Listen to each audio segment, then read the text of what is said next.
également pour vous souhaiter une bonne fête de travail en ce 1er mai. Le président de la République, M. Macky Sall, vient en été encore de démontrer son fort attachement à notre nation, notre commune patrie. En effet, comme au lendemain des présidentielles de 2019, remportées haut la main, il vient à l'occasion de son adresse à la nation du 3 avril 2023 et à l'occasion de la fête de Korité de montrer sa disponibilité et son ouverture à entretenir un dialogue sincère avec l'ensemble des forces vives de la nation.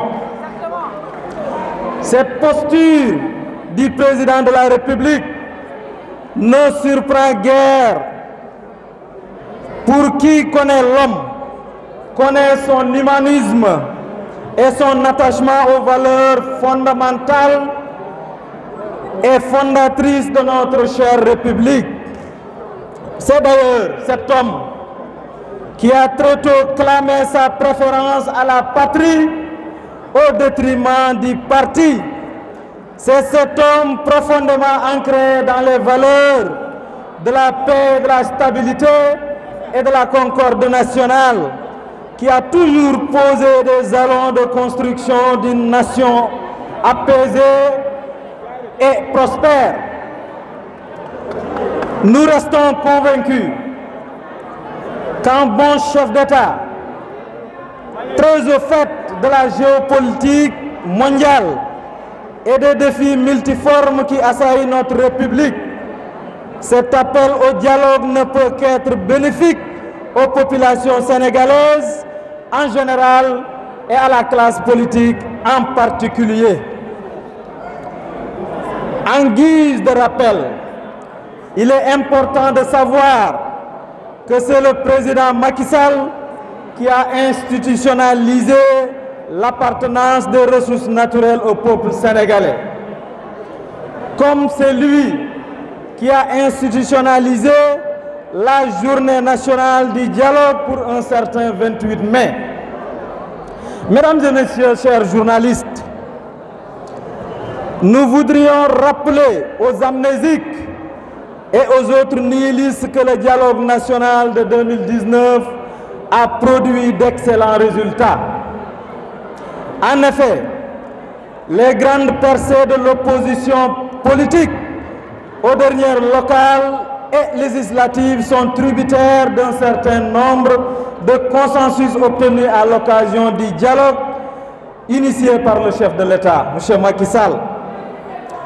Il est certain que si les élections locales qui étaient prévues en 2019 s'étaient tenues, l'opposition ne se retrouverait pas avec autant de villes importantes gagnées.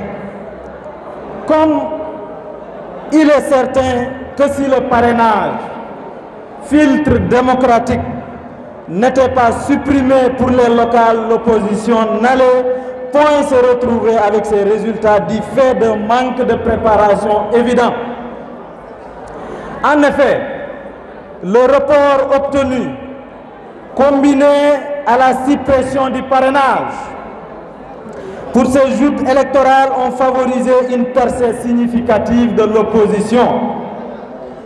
Au-delà, le dialogue national avait permis, entre autres avancées, l'audit du fichier électoral par un cabinet indépendant, l'évaluation du fichier électoral de la refonte partielle de 2016 à la proclamation des résultats de l'élection présidentielle de 2019, l'élection des maires et présidents de conseil départemental au suffrage universel direct, la restauration de la liste proportionnelle de villes, harmonisation du pourcentage de répartition des sièges pour les élections départementales avec celui des élections municipales.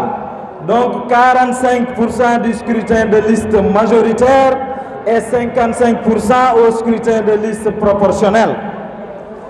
Considérant toutes ces avancées significatives ayant favorisé des élections disputées et apaisées, la COJER voudrait féliciter le chef de l'État, son Excellence Macky Sall, pour son rôle d'avant-gardiste et son implication de tous les jours pour le rayonnement du Sénégal.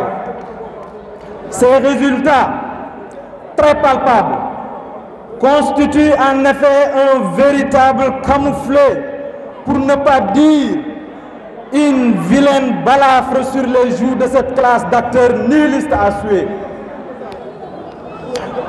On comprend dès lors leur opposition à toute forme de dialogue, car étant convaincus que le temps de la République ne leur convient guère. C'est pourquoi la COJER tient à se féliciter de la posture très républicaine du Parti démocratique sénégalais et Taxawu Sénégal pour avoir accepté la main tendue du président Macky Sall, ainsi que de l'ensemble de ces forces vives de la nation éprise de paix qui ont déjà donné leur accord pour participer au dialogue national.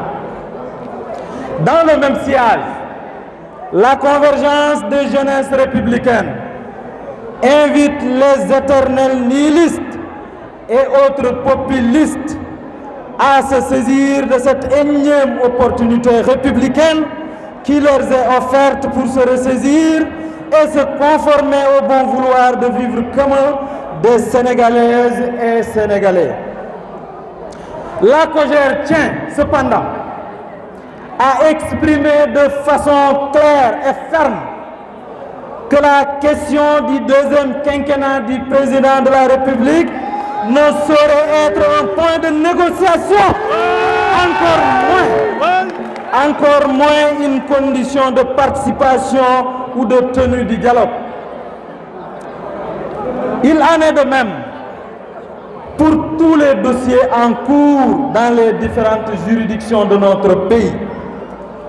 Pour une opposition nihiliste qui ne s'arrête jamais d'appeler à la séparation des pouvoirs, une telle posture leur est facilement compréhensible.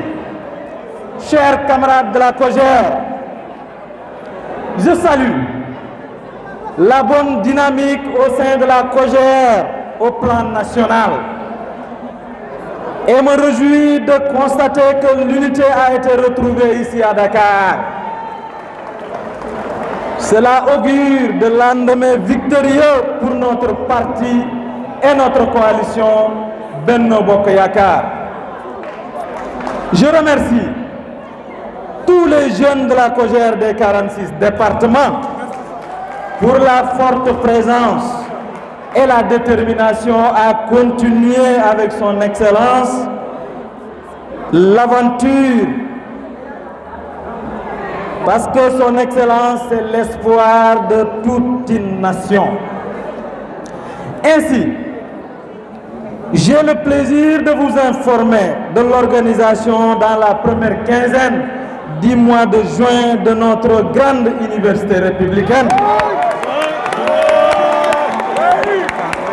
Ce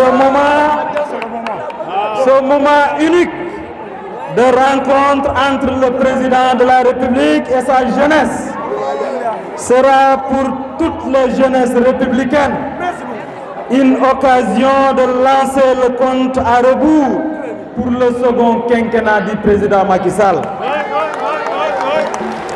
Tenant à la bonne organisation de cette activité phare de la COJER nationale, nous procéderons dès demain à l'ouverture et à l'installation des commissions.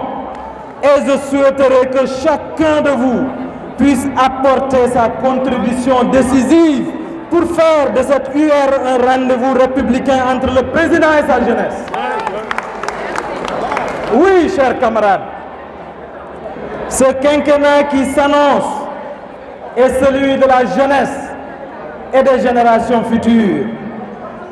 Déjà, dans le contexte d'un Sénégal gazier et pétrolier, la jeunesse et inviter à faire focus sur 2024 avec tous les segments de la société.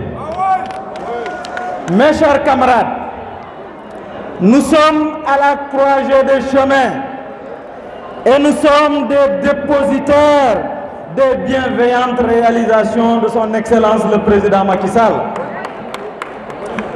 Ainsi, consciente de son rôle d'épine dorsale et de fer de lance des combats politiques de l'Alliance pour la République, la COJER restera mobilisée dans les villes et les campagnes pour apporter la bonne parole et défendre le bilan élogieux de son Excellence le Président Macky Sall. En prélude de l'Université républicaine, une tournée nationale qui débutera à Dakar nous mènera dans tous les arrondissements de notre capitale pour mobiliser tous nos militants à la base. Mesdames et messieurs, chers camarades de la COJER, je voudrais, au nom de toute la COJER, me réjouir des résultats positifs liés aux inscriptions sur les listes électorales. En effet, et contrairement au discours entretenu par une certaine classe politique, le temps de la révision ne s'est pas révélé court, car les citoyens, dans leur composition, ont procédé de façon significative à leur inscription à travers tout le pays ainsi qu'à travers la diaspora.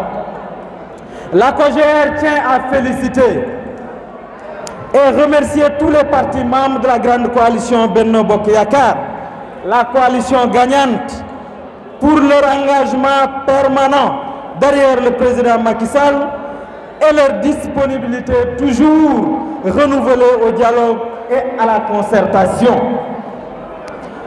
Nos félicitations vont également à l'endroit des responsables du parti pour leur bonne implication dans les opérations de révision